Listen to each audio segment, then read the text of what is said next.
ये संघ परिवार का मोडस ऑपरेंडी है। 7 प्रदेशों में संघ परिवार ने एक सा उधम मचाया मस्जिद के सामने। भारतीय जनता पार्टी और संघ परिवार ने मुसलमानों के खिलाफ ऐलान जंग कर दिया है। बाकायदा एमसीडी के ऑफिशियल्स को ये कहते सुना गया है कौन कौन सा मुस्लिम इलाका है। आदेश गुप्ता ने दंगे के बाद बाकायदा एमसीडी को लेटर लिखा कि इन जगहों से पत्थर आए हैं, इन लोगों ने भेजे हैं, इनके अतिक्रमण को हटाया जाए। एमसीडी ने बिना कोई नोटिस दिए हुए, बिना कानून की परवाह किए हुए उन घरों पर बुलडोजर भेज दिए। देश की राजधानी में बिना परमिशन के जुलूस निकलेंगे, और जुलूस निकलेंगे तो उनके हाथ में तलवारें होंगी, और तलवारें और तमंचे और ये सब उनके हाथ में होंगे, पुलिस कोई कार्रवाई नहीं करेगी। मीडिया भी वही दिखाता है जो भारतीय जनता पार्टी और उनको सूट करता है। सारी संस्थाओं को और बाबा रामदेव जैसे उनको वो पालते ही इसलिए हैं कि उनके मुखौटे आगे कर सकें।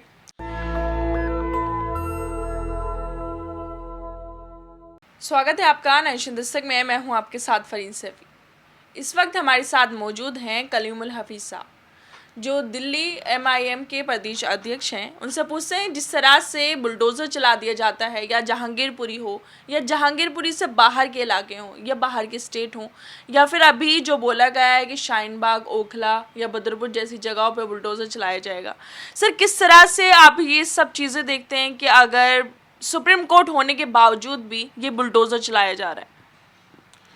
देखिए, ये भारतीय जनता पार्टी और संघ परिवार का पॉलिटिकल मैसेजिंग है, और इस तरफ भी इशारा है कि वो एक फासिस्ट हुकूमत है, और फासिस्ट हुकूमत जिस तरह से माइनॉरिटी को टारगेट करती है वो सारे हरबे फासिस्ट हुकूमत यानी बीजेपी अपना रही है। बीजेपी ना तो कानून मान रही है, ना वो अपने एक्ट मान रही है, ना वो सुप्रीम कोर्ट के जो डिसीज़न है उसको मान रही है। चूँकि वो 15 साल से भारतीय एमसीडी पे काबिज़ है और बुरी तरह से फेल है, उसका भ्रष्टाचार जग ज़ाहिर है, सबको पता है। इसी तरह से 8 साल वो केंद्र सरकार में भी है, वहाँ पे भी हर मुहाज पे फेल है। इकोनॉमी में फेल है, लॉ एंड ऑर्डर में फेल है, फॉरेन पॉलिसी में फेल है। तो ये तमाम नाकामियों को छुपाने के लिए वो तरह तरह के शगुफ़े लाती है, और वही शगुफ़ा ये भी है, अगर उसे कॉन्फिडेंस होता अपने काम पर तो वो एमसीडी में इलेक्शन कराती, इलेक्शन लड़ती और जनता का मैंडेट लेके वापस आती। लेकिन उसे कॉन्फिडेंस नहीं है, इसलिए वो इलेक्शन से भाग गई, और भागने के बाद उसने नया एक समाज में विभाजन के तौर पे एमसीडी को टूल की तरह इस्तेमाल कर रही है। एक तरफ एमसीडी के बुलडोज़र मुसलमानों के घर ढाते हैं, और जब उसकी पूरी दुनिया में, पूरे भारत में उसकी जो बदनामी होती है, तो उस कृत्य को सही साबित करने के लिए वो अब दूसरी जगहों पे भी, ख़ास तौर से पूरी दिल्ली के मुस्लिम इलाकों को टारगेट कर रही है। मैं आपको बता दूं कि गरीबों के मुंह से छीनने वाले सच्चे भारतीय नहीं हो सकते, देशभक्त नहीं हो सकते। बीजेपी को जनता माफ़ नहीं करेगी। बीजेपी गरीबों को घर तो दे नहीं पा रही, मजदूरों को कारोबार नहीं दे पा रही, लेकिन ये घर उजाड़ने और लोगों की रोजी रोटी को उजाड़ने का काम कर रही है। इसको न जनता माफ़ करेगी, न ऊपर वाला माफ़ करेगा। जहाँ तक ताल्लुक़ दिल्ली में अतिक्रमण का है, तो पूरी दिल्ली में 2009 की रिपोर्ट के मुताबिक 77% अनप्लान्ड या यूँ कहिए अनअथराइज्ड कॉलोनी में दिल्ली रहती है। सिर्फ 23% दिल्ली सैंक्शनड या अथराइज्ड है। तो क्या 77% दिल्ली को बीजेपी तोड़ेगी? और अगर दिल्ली बीजेपी को इतनी तोड़ने की, अतिक्रमण हटाने का शौक़ है, तो सबसे पहले अमीरों के महल पे जो जाए, वो सैनिक फार्म जाए, वो वसंत कुंज इंक्लेव जाए, वो छतरपुर इंक्लेव जाए, वो भगीरथ पैलेस जाए, चावड़ी बाज़ार जाए, वो ऐसी जगहों पे जाए जहाँ अमीर लोग रहते हैं।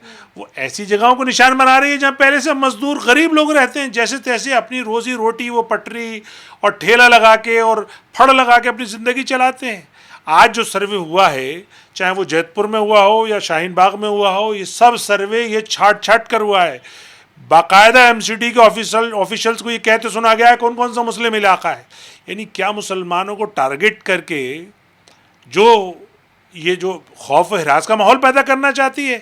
भारतीय जनता पार्टी और संघ परिवार ने मुसलमानों के खिलाफ ऐलान जंग कर दिया है। तो मैं आपके चैनल के थ्रू उनको ये बताना चाहता हूँ कि ये आप देश के खिलाफ ऐलान जंग कर रहे हो, ये देश के गरीबों के खिलाफ आप युद्ध छेड़ रहे हो। जिस दिन देश का गरीब आपके खिलाफ खड़ा हो गया उस दिन आपको देश में जगह नहीं मिलेगी। लेकिन मोदी जी बोलते हैं सबका साथ सबका विकास, सबको साथ लेके चल रहे हैं। जहांगीरपुरी हो, वहां पर जो बुलडोजर में घर टूटे वहां पर हिंदू के भी थे, मुसलमानों के भी थे। देखिए, ये मोदी जी का जो ढकोसला है कि सबका साथ सबका विकास और सबका विश्वास, तो आप मुझे बताइए, जो रेडिकल एलिमेंट जो हनुमान जयंती शोभा यात्रा में जो हाथ में तलवारें लिए हुए और तमंचे लिए हुए और गन लिए हुए और गड़सा और फड़सा लिए हुए वो निकल रहे थे, वो कौन थे? जब उन्हें पुलिस की परमिशन नहीं थी तो पुलिस ने उसको रोका क्यों नहीं है? जब पुलिस अगर उनके हाथों से हथियार छीन लेती और उनको रोक लेती तो ना वहाँ पे पथराव होता, ना वहाँ दंगा होता, और दंगा नहीं होता तो आदेश गुप्ता लेटर नहीं लिखते एमसीडी को। आदेश गुप्ता ने दंगे के बाद बाकायदा एमसीडी को लेटर लिखा कि इन इन जगहों से पत्थर आए हैं, इन लोगों ने भेजे हैं, इनके अतिक्रमण को हटाया जाए। एमसीडी ने बिना कोई नोटिस दिए हुए, बिना कानून की परवाह किए हुए उन घरों पे बुलडोजर भेज दिए। अब जाहिर बात है, तुम वहां पे बुलडोजर जब तोड़ने गए मुसलमानों के घर, वहां पे 2 दुकानें, एक झा साहब की भी थी, एक गुप्ता साहब की भी थी, तो गुप्ता साहब की भी टूटी और झा साहब की भी टूटी, और हम तो उसकी भी मुखालफत करते हैं, क्यों टूटी? तो सवाल ये है, बीजेपी मुसलमानों को कलेक्टिव पनिशमेंट देना चाहती है, और सिर्फ दिल्ली में नहीं, उसने खरगोन में यही किया, उसने और दूसरे प्रदेशों में भी उसको छाट छाट के उसने मुसलमानों को टारगेट बनाया है। ये संघ परिवार का मोडस ऑपरेंडी है। 7 प्रदेशों में संघ परिवार ने एक सा उधम मचाया मस्जिद के सामने। फिर जब वहाँ तशद्दुद हुआ और पत्थरबाजी हुई, उसके बाद मुसलमानों को ही नौजवान पकड़े गए, उन्हीं को जेलों में डाला, और बाद में सरकार ने आर्बिट्रेरीली उनके घर बुलडोजर से ढा दिए। तो ये जो नया नैरेटिव सेट करा है बीजेपी ने, बुलडोजर ज्यूरिस्प्रूडेंस की जो नया कानून और एक नया सिस्टम बनाया है, ये देश के लिए बहुत खतरनाक है। ये देश की जड़ों को खोखला कर रहा है, ये जड़ों पे बुलडोजर चल रहा है, ये गरीबों पे नहीं चल रहा है। तो सिर्फ मैं इतना ही कहना चाहूँगा कि बीजेपी को गरीबों का ख्याल रखना चाहिए और अपनी इस भेदभावपूर्ण नीति और रवैये से बाज आ जाना चाहिए। अच्छा, एक उमाशंकर हैं जिन्होंने जो तीसरी शोभा यात्रा निकली उसको ऑर्गेनाइज करवाया, उसकी देखभाल जो होती है वो सब करवाया। उनका कहना है कि पुलिस ने हमें इजाज़त दी थी जब हमने शोभा यात्रा निकाली, और जब हम मस्जिद के पास पहुंचे तो वहां से पथराव हुआ हमारे ऊपर, जबकि पुलिस वाले भी कह रहे थे कि इजाज़त थी, जब भी तो पुलिस वाले उनके साथ थे। देखिए, जिसका आप नाम ले रही हैं उसे पुलिस ने पकड़ा भी है, और वो उसने टीनेजर्स को ट्रेन किया है। उस पर यूएपीए लगना चाहिए, उस पर अभी तक कुछ नहीं लगा है। यूएपीए उस पर लगा जो उस लड़ाई को बचाने गया था अंसार, उस पर एनएसए भी लगा, उस पर ईडी की इंक्वायरी भी हुई। और जिसने टीनेजर्स को ट्रेन करके उनके हाथ में हथियार दिए, बाकायदा अगर आप एक उसके वायर की रिपोर्ट पढ़ें, उसमें पूरा डिटेल दिया उन्होंने, एक किस तरीके से आरएसएस ने, बजरंग दल ने और वीएचपी ने मिलकर उनको ट्रेनिंग दी बच्चों को, और बच्चे हथियार और तलवार लेकर गए। तो सवाल ये है कि एक तो पुलिस उनके खिलाफ कब कार्रवाई करेगी, दूसरी बात पुलिस कमिश्नर का ये बयान है कि वो तीसरी की हमारे परमिशन नहीं थी। अब आप मुझे बताइए, क्या दिल्ली देश की राजधानी में बिना परमिशन के जुलूस निकलेंगे? और जुलूस निकलेंगे तो उनके हाथ में तलवारें होंगी, और तलवारें और तमंचे और ये जब उनके हाथ में होंगे, पुलिस कोई कार्रवाई नहीं करेगी। तो ये जो कानून का मजाक उड़ रहा है, ये जो मुसलमानों को कलेक्टिव पनिशमेंट देने की तैयारी की जा रही है, ये देश के लिए बहुत ही अलमिया है, दुर्भाग्यपूर्ण है। अच्छा, उन लोगों का कहना है जिन्होंने पत्थरबाजी की सारे के सारे या तो बांग्लादेशी हैं या फिर रोहिंग्या मुसलमान हैं। ये नरेटिव दिल्ली के मुख्यमंत्री, आम आदमी पार्टी का मुखिया अरविंद केजरीवाल ने दिया है। वो अरविंद केजरीवाल जिसको वहाँ के इलाके के लोगों ने झोली भर भर के वोट दिया, जैसे 3 बार मुख्यमंत्री बनाया, आज वो मुख्यमंत्री अरविंद केजरीवाल उनको अपना वोटर भी मानने को तैयार नहीं है, उनको रोहिंग्या और बांग्लादेशी नजर आ रहे हो। आप यही बात तो बैरिस्टर असदुद्दीन ओवैसी साहब कहते हैं, और यही हम कहते हैं कि अंसार तो आम आदमी पार्टी में था, तो आम आदमी पार्टी वालों ने कह दिया वो बीजेपी का है, अब बीजेपी में था तो बीजेपी वालों ने कह दिया आम आदमी पार्टी का है। यानी अंसार का तो कोई भला नहीं हुआ ना, अंसार अंसारी रहा, वो बीजेपी में भी अंसार रहा और आम आदमी पार्टी में भी अंसार रहा। यहाँ से ये समझने की ज़रूरत है मुसलमानों को कि देखिए, तुम्हारा कोई नहीं है, सब तुम इस्तेमाल कर रहे हैं। अब ये ऐसा मौका है कि अपने आप को आप गौर करिए, अपनी क़यादत डेवलप करिए, अपनी लीडरशिप, अपने परचम, अपने प्लेटफॉर्म पर आइए, तभी आपके मसाइल हल होंगे। वरना ये नाम नेहाद सेकुलर पार्टीज़ भी बीजेपी और संघ परिवार की तरह आपकी खुली दुश्मन है। अच्छा, आपको लगता है कि मुसलमान कहीं ना कहीं भटका हुआ है, अपने जो हिस्सा चाहिए उसको सत्ता में वो नहीं पा रहा, कभी बीजेपी के हराने के लिए कभी कांग्रेस की साइड, कभी समाजवादी के साइड, मतलब बिखरा हुआ है, कभी इधर गिर जाता है कभी उधर गिर जाता है, लेकिन खुद के लिए खड़ा नहीं हो रहा। हाँ, लेकिन अभी मुसलमान को दो सबक मिले हैं। एक तो उत्तर प्रदेश से मिला। उत्तर प्रदेश ने में उसने एक तरफा समाजवादी को वोट दिया, समाजवादी बीजेपी को नहीं हरा पाई और समाजवादी ने बेवकूफ़ बनाया मुसलमानों का। उसके बाद जब बीजेपी ने ये तशद्दुद ढाया मुसलमानों के खिलाफ, एसपी का एक बयान नहीं आया। इसी तरीके से दिल्ली में एक तरफा वोट मुसलमानों ने अरविंद केजरीवाल को दिया, लेकिन अरविंद केजरीवाल ने जैसी शोभा यात्रा की घटना रिपोर्ट हुई, विद इन फ्यू मिनट उन्होंने एक ट्वीट कर दिया, इसमें ये कह दिया कि पथराव करने वालों के खिलाफ कार्रवाई होनी चाहिए, यानी मुसलमानों के खिलाफ कार्रवाई होनी चाहिए। वहीं से पुलिस को लाइन मिल गई और पुलिस ने एक तरफा कार्रवाई करके 14 लोगों को एक साथ एफआईआर कर दी मुसलमानों के खिलाफ, उन्हें जेल में डाल दिया। उसके बाद जब बुलडोजर भेजा और बुलडोजर से मुसलमानों के घर ढाए गए, तो उनका प्रवक्ता राघव चड्ढा ने आके टीवी पे ये बात कही कि ये रोहिंग्या और बांग्लादेशी हैं। तो ये जो दो पार्टियों का जो रवैया है, चाहे ये समाजवादी हो या आम आदमी पार्टी हो, ये दो वो हैं जिन्हें हुकूमत में और एक तरफा वोट दिया। आप तीसरे पास जाइए कांग्रेस पे। कांग्रेस मूक दर्शक बनी रही। जब जिस दिन मुसलमानों के घर ढाए गए, उस दिन बैरिस्टर असदुद्दीन ओवैसी साहब और मैं उस जहांगीरपुरी गए और उस मस्जिद में जहाँ का अगला हिस्सा उन्होंने ढाया है, वहाँ पे हमने नमाज पढ़ी और वहाँ मुतासरीन से मिले। उसके बाद कांग्रेस जागी, उसे भी लगा रहे भाई मुझे भी जाना चाहिए, तो कांग्रेस के लोग लीपापोती करने वो दूसरे दिन को वहाँ पहुँच गए। तो सवाल ये है, चाहे आम आदमी पार्टी हो, चाहे कांग्रेस हो, चाहे समाजवादी पार्टी हो, मुसलमान अच्छी तरीके से इनका रोल समझ गया। अब उसको ये समझ में आ गया कि हमारे बराबर में बैठा हुआ मुख्यमंत्री अरविंद केजरीवाल जो दिल्ली में ही रहता है, उसको टाइम नहीं मिला हमारे हाल पूछने का, हमारे यहाँ आने का। और 1500 किलोमीटर दूर से बैरिस्टर असदुद्दीन ओवैसी हैदराबाद से चलकर दिल्ली में उनका हाल पूछने आ गए। तो आखिर उन्हें अपने में और पराये में फ़र्क नज़र आ गया और उन्हें यह भी समझ में आ गया कि अब हमारा मामला या हमारे मसाइल अब हमें खुद हल करने होंगे। तो जो राहत इंदौरी साहब का शेर है ना, न किसी हम सफ़र न किसी हम नशी से निकलेगा, हमारे पाँव का कांटा हम ही से निकलेगा।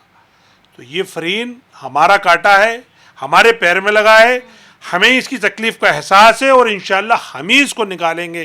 तो आज बैरिस्टर असदुद्दीन ओवैसी साहब मौजूद हैं। मेरी आपके तमाम नाजरीन से ये दरख्वास्त है कि जितनी जल्दी हो उतनी जल्दी आप अपने बैनर तले, अपनी क़यादत के तले और अपने आप बीच में से क़यादत को डेवलप कर लीजिए, वरना हालात जिस तरीक़े से बीजेपी और संघ परिवार ने हमारे लिए तंग किए हैं और नाम नहाद सेकुलर पार्टीज़ ये आज हमारे सपोर्ट में नहीं खड़ी हुई हैं, तो हो सकता है हालात और ज़्यादा तशवीशनाक हो जाएं और देर हो जाए। तो मेरी एक मुद्दवाना दरख्वास्त है कि AIMIM दिल्ली अपनी पूरी तरीके से ज़िम्मेदारी के साथ मैदान में मौजूद है। आइए हम सब साथ मिलकर अपनी जो बीजेपी और संघ परिवार ने हमारे ऊपर युद्ध थोपा है, इस युद्ध का डटकर और हौसले के साथ मुकाबला करें। मतलब आपको लगता है कि इतना होने के बाद जब मुसलमानों को ये पता चला कि हमें खुद के लिए उठना चाहिए, लेकिन कहीं ना कहीं एक और तबका है जो 5 राज्यों में से 4 राज्यों में बीजेपी को जिताकर सत्ता में बिठा देता है, तो कहीं ना कहीं जनता भी तो साथ है ना बीजेपी की। देखिए, ये तो सही बात है, अगर उनको वोट मिला है तो जनता कहीं ना कहीं साथ है और उन्होंने बड़ी जनता के बड़े हिस्से को गुमराह कर रखा है। ख़ास तौर से उन्होंने धर्म के नाम पर उनको बहका रखा है और मुसलमानों के ख़िलाफ़ एक ऐसी पिक्चर बनाई है कि मुसलमान जो पहले से ही बैकवर्ड है, सच्चर कमेटी और तमाम रिपोर्ट्स ये कहती हैं कि मुसलमान इस वक्त हिंदुस्तान के सबसे निचले पायदान पर है। तब भी भारतीय जनता पार्टी और संघ परिवार ये समझाने में लोगों को कामयाब हो गया कि मुसलमान किसी का हक खा रहे हैं या तरक्की कर रहे हैं, या हिंदुओं का वो हक खा रहे हैं, जबकि इसका है उलट। तो इसलिए मेरी अपने हिंदू भाइयों से भी ये अपील है, हिंदुस्तानियों से भी मेरी ये अपील है कि आप सच्चाई को समझिए। ये भारत की जो तहज़ीब है, या सैकड़ों सालों से, हज़ारों सालों से हम लोग एक दूसरे के साथ मोहब्बत से रहते चले आए हैं। ये मुल्क सबका है। हमारे बुज़ुर्गों ने इस मुल्क की बेहतरी के लिए इसे सेकुलर मुल्क चुना। यहाँ इस मुल्क का मज़हब इसका संविधान है, इसका अपना कोई धर्म नहीं है, और सब धर्मों का ये संविधान इसका सपोर्ट करता है, सबकी इज्जत करता है, सबको इजाज़त देता है। मुसलमान अपना काम करें, गैर मुस्लिम अपना काम करें। लेकिन भी भारतीय जनता पार्टी और संघ परिवार सत्ता में आने की वजह से उसने समाज में जहर घोल दिया है, और लगातार उसके जो सहयोगी संगठन है वो मुसलमानों के खिलाफ नफरत फैलाते रहते हैं। तो अब हमें ये समझने की ज़रूरत है कि इन तमाम नफरत का जो आखिरी जो पड़ाव है वो है नुकसान, और नुकसान भी किसका? देश का। तो इस देश के नुकसान को अगर हमें बचाना है तो हमें अपने भाईचारे को वापस लाना होगा। और अक़लियत से मैं सिर्फ इतना ही कहना चाहूँगा कि जमहूरियत में सबसे बड़ी ताकत सियासी ताकत होती है। अगर आप सियासी ताकत यानी सियासी क़ुव्वत में तब्दील हो जाएंगे, यानी अपनी सियासी लीडरशिप के नीचे सियासी तौर पर मुत्तहद हो जाएंगे, उस दिन आपकी वक़्त शुरू हो जाएगी, उस दिन आपके सारे मसाइल भी हल होंगे। और ये जो पार्टियां आपको इस्तेसाल करती हैं वोट लेने के बाद भी, ये आपकी बात भी करेंगी और आपके साथ खड़ी भी नजर आएंगी। अच्छा, मतलब ये चीज़ है कि इतना कुछ होने के बावजूद भी जनता जो है फ्री राशन का फ़ायदा उठा रही है। पीएम मोदी ने उन्हें आवास भी दिया है, सिलेंडर दे रहे हैं, तरह तरह की सुविधाएं भी दे रही हैं, तो फिर जनता क्यों इन लोगों के अगेंस्ट जाए? बीजेपी ने एक नया एक तरह से फ्री जो एक कल्चर डेवलप किया है, और उसमें आम आदमी पार्टी भी शामिल है। बजाय इसके कि ये लोगों को मजबूत करते, लोगों को इस लायक बनाते कि उनकी पर्सनल एक्सपेंडिचर कैपेसिटी बढ़ जाए, उनकी अपनी आमदनी बढ़ जाए, उनके अपने रिसोर्सेज बढ़ जाएं, बजाय इसके उन्होंने उनको बिल्कुल पंगु बना दिया। ये जो डायरेक्ट बेनिफिट जो उनके अकाउंट में ट्रांसफ़र हो रहे हैं, डायरेक्ट जो उनको फ्री शिप जा रही है, इससे उनको कॉम्प्लेसेंट कर दिया, यानी उनको ऐसा कर दिया कि बस अब वो मुतमईन होकर बैठ गए, काम ना करें। यानी अपनी फेलियर को छुपाने के लिए ये डायरेक्ट बेनिफिट ट्रांसफ़र हो रहा है। ये वेलफेयर स्टेट नहीं है।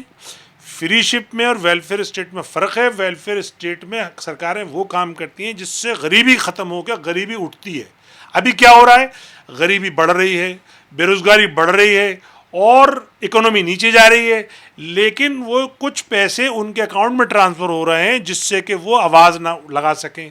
तो ये एक तरह से सैराब है, यानी जो रेत में जब धूप होती है तो लगता है पानी है, इसी तरह का ये एक आम आवाम के अंदर में, ख़ासतौर से गरीबों के अंदर, ये एक सैराब जैसी पोजीशन है। वो समझ रहे हैं सरकार हमारे लिए बहुत अच्छी है।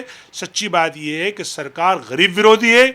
वरना आप मुझे बताइए, इस कोरोना और उसके दौर में, इस महामारी के दौर में सारी चीज़ें गरीब हो गई, लेकिन भारतीय जनता पार्टी के जो दो दोस्त हैं, अंबानी और अदानी इतने मालदार हुए, 400% मालदार हो गए, आज वो दुनिया का सबसे अमीर आदमी हो गए।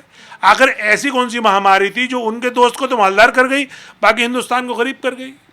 और वैसे भी पूरे हिंदुस्तान की 90% वेल्थ सिर्फ 100 लोगों के हाथ में है, और वो 100 के 100 भारतीय जनता पार्टी के हैं। बाकी 10% वेल्थ जो है पूरी जनता यानी 140 करोड़ के हाथ में है। तो ये जो इनइक्वालिटी है, इसको और बढ़ावा मिल रहा है डायरेक्ट ट्रांसफ़र बेनिफिट स्कीम से। मैं ये कहता हूँ कि भारत सरकार को वेलफेयर स्कीम्स चलानी चाहिए, गरीबी उन्मूलन कार्यक्रम चलाने चाहिए, बेरोज़गारी ख़त्म करने के कार्यक्रम चलाने चाहिए, और देश को जो नॉर्मल डेवलपमेंट जो अप्रोच है या जो पाथ है उस पर ले जाना चाहिए। अच्छा, सरकार तो ये भी बोल रही है कि डेवलप हो रहा है, यहाँ पर नौकरियाँ निकल रही हैं, मोदी जी का डंका बज रहा है पूरी दुनिया में। देखिए, सरकार के आंकड़े उठा लीजिए आप। अभी आप देखें, एक मैं कल पढ़ रहा था, 54 करोड़ नौकरियां गई हैं पिछले 4-5 साल में। तो सवाल ये है कि ये जो नौकरियां जा रही हैं, बेरोज़गार किस तरीके से ट्रेनों पे हमला कर रहे हैं, किस तरीके से परीक्षाओं के बारे में वो धरने पे बैठ रहे हैं, जंतर मंतर पे नज़र आ जाएंगे, एसएससी के हेडक्वार्टर पे नज़र आ जाएंगे, यूपीएससी के हेडक्वार्टर पे नज़र आ जाएंगे। ये कहाँ कौन है? ये देश के नौजवान हैं। ये पूरी ट्रेन जला रहे हैं। ये कौन लोग? बेरोज़गारी का तो वो तांडव है, जिस तरीके से कोरोना महामारी में इंसानों की जो जानें बह रही थी, उसके बाद भी सरकार कह रही थी कि हमने महामारी कंट्रोल कर ली। इसी तरीके से बेरोज़गारी का ये जो दानव है पूरे देश में दौड़ रहा है, और पूरी तरीके से जो नौजवानों को बेकार किए हुए है। सरकार झूठ बोल रही है। सरकार को अपनी जिम्मेदारी का एहसास होना चाहिए, चूँकि नौजवान देश का भविष्य होते हैं। अगर आप नौजवानों के साथ ईमानदारी से बिहेव नहीं करोगे तो देश की तरक्की ईमानदारी से नहीं होगी, वही झूठ के पुलंदे के साथ देश गर्त में चला जाएगा। अच्छा सर, मेरा आखिरी सवाल ये है, जिस तरह से बाबा रामदेव है, सरकार आने से पहले बोलते थे कि 30 रुपये लीटर के करीब पेट्रोल डीजल करवा देंगे, लेकिन अब 102 के 100 के ऊपर चला गया है पेट्रोल डीजल। लेकिन अब अगर उनसे सवाल पूछो तो बोलते हैं कि तू क्या कर लेगा, इस तरह की भाषा का इस्तेमाल करते हैं। ये सब जितने भी आरएसएस और बीजेपी के चाहने वाले हैं सब ऐसी पाखंडी है। उस आदमी को तो उसने ये कहा था कि अगर मोदी जी बाहर से काला धन नहीं लाएंगे, जो कि 15-15 लाख रुपए हर भारतीय के जेब में जाने थे, अकाउंट में जाने थे, और पेट्रोल जो है वो उस जमाने में जब अंतर्राष्ट्रीय लेवल पे 120 था तब यहाँ पे 68 रुपये बिक रहा था। आज अंतर्राष्ट्रीय पे भी 100 भी नहीं हुआ, 80 और 85 और 90 तक है, तब जो है 100 के ऊपर हो गया। यानी बिल्कुल उल्टा हो गया। तो ये भारतीय जनता पार्टी और संघ परिवार ने पूरे देश की मीडिया को, मीडिया के बड़े सेक्शन को, जिसको हम गोदी मीडिया कहते हैं, उसको हाईजैक कर रखा है। तो मीडिया भी वही दिखाता है जो भारतीय जनता पार्टी और उनको सूट करता है, सारी संस्थाओं को।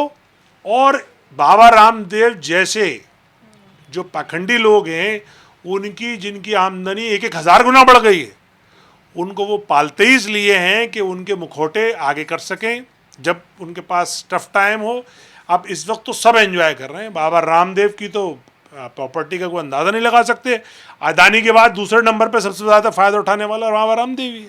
चलिए ठीक है, ये था हमारे साथ दिल्ली प्रदेश अध्यक्ष कलीमुल हफीज़ साहब। इन्होंने जिस तरह से बताया कि गरीबों के घरों के ऊपर बुलडोज़र चल रहा है, क्योंकि जो सरकार है वो अमीरों के घर पे तो चला नहीं सकती, इस वजह से गरीबों के घरों पे चलाया जा रहा है। क्योंकि जो गरीब है वो पहले से ही डूबता जा रहा है। ये कहें महंगाई की मार है, जेब कटती जा रही है, महंगाई इतनी ज़्यादा बढ़ती जा रही है, गरीबी बढ़ती जा रही है। करोड़ों लोग जो पॉवर्टी लाइन है उससे नीचे चले गए हैं। लेकिन जो सरकार है वो बुलडोज़रों पे ध्यान दे रही है, किस तरह से मुसलमानों का टारगेट बनाया जाए, उनके घर तोड़े जाएं, उनका रोज़गार ख़त्म किया जाए, एक भेदभाव पैदा किया जाए हिंदू मुसलमान या बाकी कम्युनिटी के बीच में। लेकिन सवाल यही उठता है, इतना सब कुछ होने के बावजूद भी, कि जनता अभी तक सोई हुई है। मैं फरीन सैफी, कैमरामैन आशीष के साथ नेशनल दस्तक। नेशनल दस्तक की आपसे गुजारिश है कि अगर इसको बचाना चाहते हैं तो नेशनल दस्तक को सब्सक्राइब करने के लिए रेड कलर के सब्सक्राइब बटन को दबाएं, फिर बेल आइकन की घंटी दबाएं। नेशनल दस्तक को बचाने के लिए बहुत जरूरी है कि हर खबर को शेयर करें, लाइक करें, कमेंट जरूर करें।